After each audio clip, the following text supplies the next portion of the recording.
Fighting games were not supposed to be this deep. We all feel the same way, of course, I think, James. I mean, it's been one of those weekends, you know, we all come together to celebrate fighting games. And as he said, fighting games are great. Dang it, why did you have to say that? Well, I know, you guys don't know, that's what got James the worst. It almost got me too, I won't lie.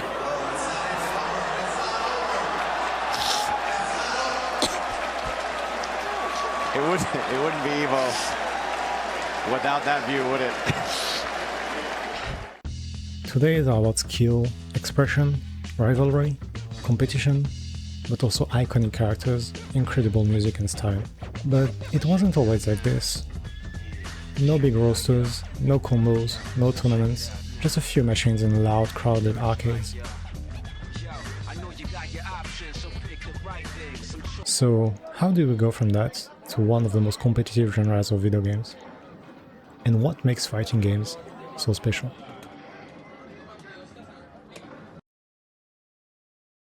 At first, towards the end of the 70s, we entered the golden age of the arcades. It wasn't common for people to have video game consoles at home back then.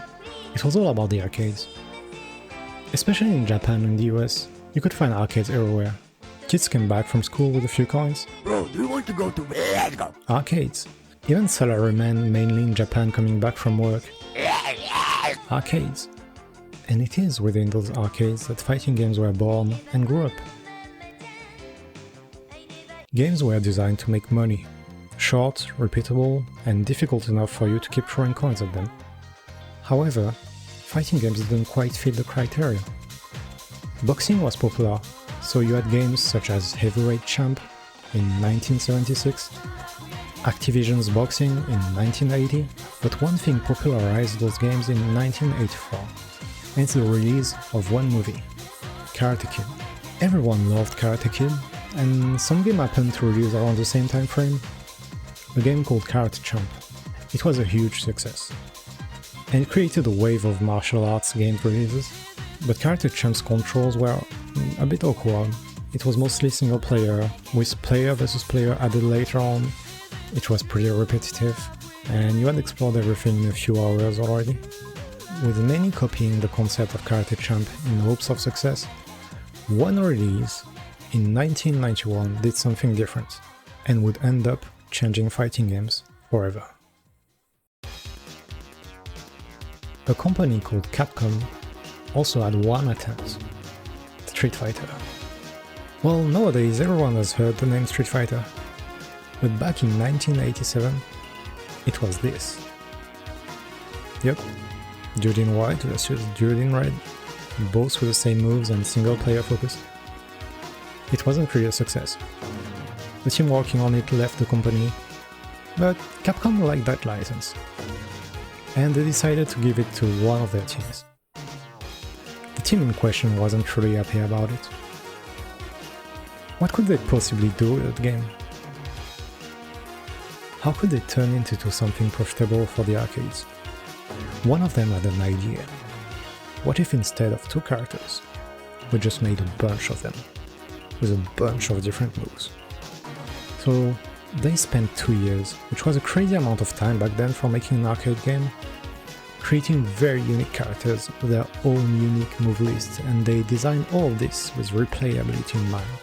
A game with depth, a game with versus in mind, the inputs were clean, 1 stick and 6 buttons, special moves and balance.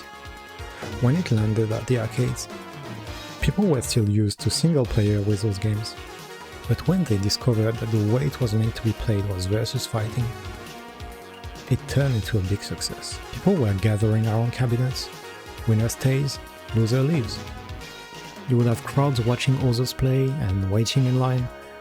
It created competition, it created a community. People were helping each other, and it is there, at the arcades, that what would later on become big tournaments started. Now, if I talk about fighting games, you often think combos, but those didn't exist at first. And they actually appeared in Street Fighter 2. But they were not intended. People realized that they could link attacks together without allowing the opponent recovery time. The devs actually messed up in the code and planned on fixing it when they realized. However, the timing was so strict for those inputs that they decided, well, if someone can pull those off, maybe they deserve to get such an advantage.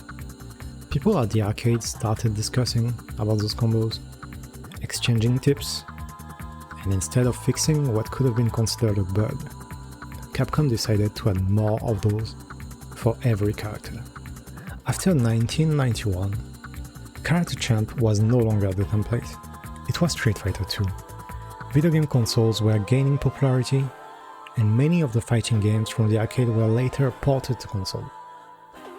With a clear template for fighting games, the genre diversified. Mortal Kombat with violence, realism, shock value, The King of Fighters introducing team-based gameplay, Virtua Fighter being the first 3D fighting game, and later on, in its footsteps, Tekken. All of those series built their own identity, but they also all kept the same core ideas. The Street Fighter II idea. Already. Wow, what a block there from Majin.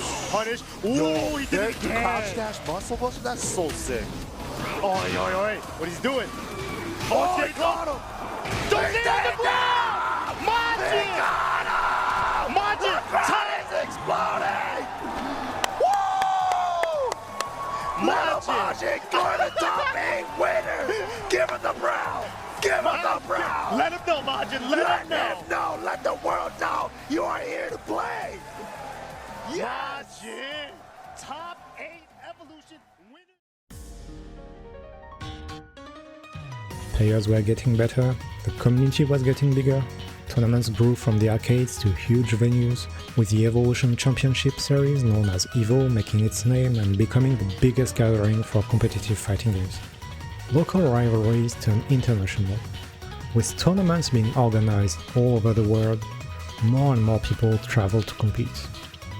However, fighting games never really became as popular as many other genres, due to their complexity which could be unappealing to a wider casual audience. Fast forward to today.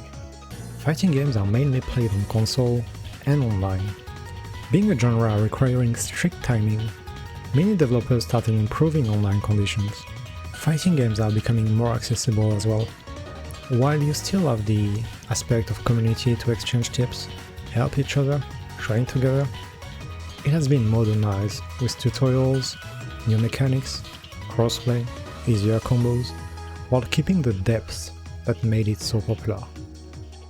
What started as simple arcade fights turned worldwide, and became one of the most skill-based genres in gaming, with Street Fighter VI at EVO 2026 setting a new record for the highest number of participants in a video game competition.